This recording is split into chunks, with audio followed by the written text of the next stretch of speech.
Figure libre, Patrick Cohen. Avec une première étape à Bruxelles où se tient depuis hier soir le sommet européen d'automne. Vincent Hervouet, avec la Catalogne, le Brexit, le succès des populistes en Allemagne, en Autriche, en Europe de l'Est, ça devrait être un sommet de crise, mais non. Mais non, c'est vrai que la vague populiste qui a déclenché l'arrivée des migrants bouche l'horizon européen, mais quand ils sont réunis, les Européens excellent dans le déni, ils parlent d'autre chose. Alors avec la politique, on réécrit l'histoire et puis on peut aussi retoucher la géographie. Prenez les indépendantistes catalans, ils aimeraient bien faire les deux à la fois, liquider la parenthèse ouverte à la mort de Franco et en même temps dynamiter le royaume espagnol. Le chaos qu'ils promettent angoisse tellement les dirigeants européens qu'ils font depuis hier soir des câlins à Mariano Rajoy. Prenez les Britanniques.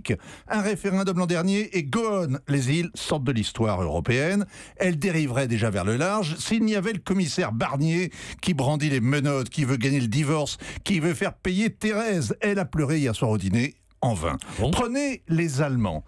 Ils traversent une crise très profonde. Les élections ont rouvert le Bundestag à une centaine de députés d'extrême droite. Angela cherche une coalition pour gouverner et elle est prête à dynamiter l'Atlas. Elle veut installer Berlin à la Jamaïque. Alors on parle de la coalition Jamaïque, c'est celle qui unirait pour gouverner les conservateurs, les libéraux, les écologistes, les couleurs des trois partis étant celle du drapeau jamaïcain noir, jaune, vert. Bravo. Cette alliance contre nature serait une première au niveau fédéral, mais les Allemands ne sont pas catalans. Ils prennent leur temps. 3 à 4 mois de palabres sont prévus. Ce matin s'ouvrent les discussions exploratoires. Si elles réussissent, il y aura des négociations de coalition. Et si celles-ci aboutissent, une feuille de route contraignante sera enfin mise au point. C'est beau, la planification qui prétend écrire l'histoire, mais l'écrire sur un agenda. Alors, cette traversée vers la Jamaïque reste pourtant très incertaine. La CDU a fait son score le plus médiocre depuis la guerre. Elle vient d'essuyer une nouvelle défaite en Basse-Saxe. Angela est en loc.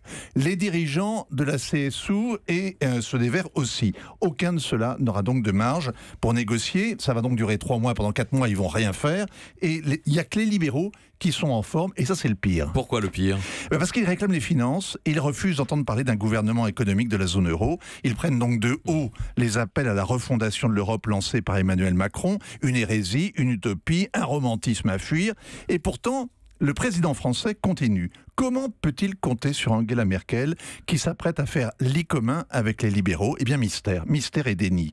L'histoire n'est jamais écrite et la géographie non plus. La France est bien tranquille à rêver d'Europe toute seule avec alentour l'Espagne qui se noie, la Grande-Bretagne qui dérive et Berlin qui cingle vers la Jamaïque. Vincent Hervouet, Axel ? Oui, cette poussée de l'extrême droite en Allemagne et en Autriche, là où ils sont au bord du pouvoir, en fait, c'est une réaction par rapport à l'arrivée des migrants ? On se chamaille toujours à Bruxelles sur la question de la répartition des quotas de migrants.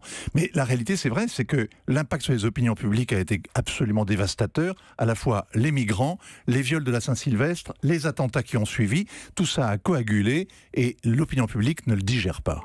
Europe 1.